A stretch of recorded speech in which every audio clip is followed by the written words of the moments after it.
All right, folks, welcome back to Top Comics Pressing. This is going to be a detour from my normally scheduled programming, and the reason is because I think I've finally encountered the dreaded banana books from CGC. So I had these two books that were not on my account. I didn't submit these, but they arrived in my possession. And the first thing I noticed when I grabbed them is it felt like the middle of the cases were kind of bulging. So most of the time, when you have your CGC case, there's a bevel on the inside of here, and then it feels pretty smooth on the interior. But when I picked these up, it felt like they were atypically rigid and also like distended in the center in some way and deformed. And so that made me inspect them, and I think these are the dreaded banana books. And so what I want to do is start here at that edge, and you can clearly see that the inner well of that slab is touching the front of the comic case, the outer case, and there's a pretty good air gap between where that inner well sits and the back of the outer case. And as I move this down to the center of the book, you'll notice now that the book is touching the back of the case and that there's a pretty good air pocket, so you can see all the way through the outer well without even getting close to the inner well. And then as we move to this end, you can see right there, there's a pretty sharp angle. And as you get to the edge, you can see now that the inner well again is touching the front of the outer case, and there's a pretty good air pocket behind there where you can see all the way through to the bottom. And so I believe that's where people are claiming that they're getting their banana books from. And indeed, this one had several color breaking spine ticks, and so I'm not worried about that. But when you hold the light right here, you can definitely see where it's been crunched way beyond more than it was pressed. And you can see the same thing on the bottom edge. So this book is torqued in all directions. So again, from there, you can see again, it's touching the front. And as you slide, it doesn't quite get to the back. Obviously, the bottom edge is smaller than the spine edge, but again, it reaches the front over there. And again, you can see a pretty big air gap in that corner.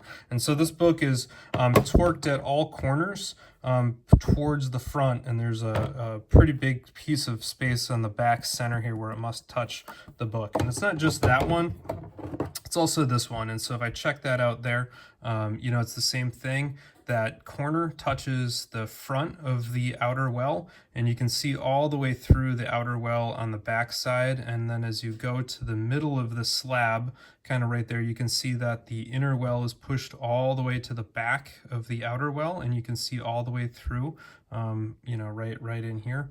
So right there, you can see all the way through to the Spider-Man down below his eyes, if you check that out. And then as you go here, again, it comes all the way up and touches the front. And so that is a pretty significant distortion of the comic book in the slab. I have to admit, I thought people on YouTube and Instagram were just being whiners and were making a lot to do about nothing, because CGC has always kind of had some level of distortion on their slabs. But I would say that this is atypically noticeable. And like I said, all of these slabs feel like they're distended or bulging. Now, just for comparison, and part of the reason why I'm late to the game on this, is I had only vintage books submitted. And so this book, if you want to check out that serial number, just came back to me on my vintage submission. And if we do that same comparison here, you can see that there's space on there where it's touching again. But if we go all the way to the middle of the book, it kind of hugs just the front part of that slab. And so even though it's close to the front, it's not centered in there. It is by no means distended or warped, and the same is true here. So, that is a straight line where it's just kind of crooked. It's not being warped or bent. So it, kind of starts out centered here. And as we go all the way over, it just kind of is flopped in there with a little bit of space. But that's okay, because it's not putting any torque or pressure on the comic book. And again, that spine there is perfectly flat. So this one came back with a whole bunch of other vintage books I got.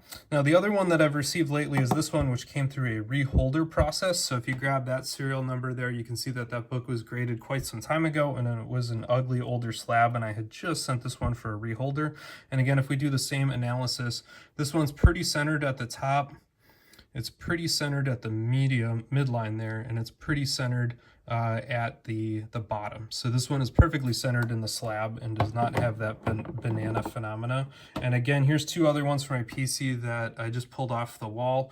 This one is Gotham Adventures that made a modern 9.8 video. And again, that one, it kind of touches there, but it's honestly got a little bit of space.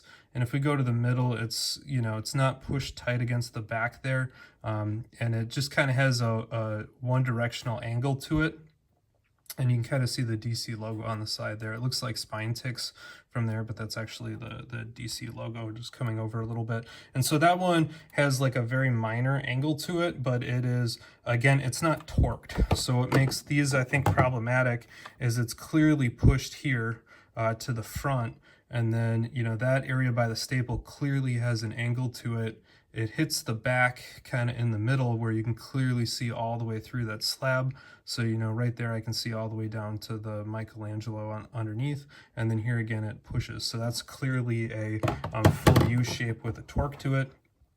The last one here is going to be the Usagi Yojimbo Adventures. So this one's a brand new comic this summer, and so it got a 9.8, and you can see here again that one's pretty centered in the slab, and if we go to the middle it stays pretty centered, and it stays pretty centered all the way down. And so that's what they should look like, and I'm going to have to give CGC a call on these. I don't know what they're going to do because they're not my books. You know, I'm not the original submitter, but if I just run my hand over them compared to this one, feels perfectly flat on the Usagi, and this one I very clearly can feel an arc in that glass, and it's hard to capture that with the glare, but it just feels like it's bulged.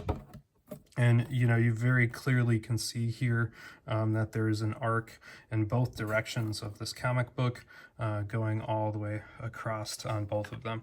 And so that's very disappointing. I now have to say I'm part of the CGC Banana Club, and that's very unfortunate. So hopefully that they'll fix this shortly. Until then, hopefully you've enjoyed a little bit more of an explanation, both of what things should look like, also some assurance that, you know, books are not universally have this problem. I'm sure it's a small percentage of books that have it as a concern, but also that I think that what I was originally hoping was just hyperbole and much to do about nothing is actually a little bit of a banana problem. So stay tuned. Hopefully we'll get this resolved.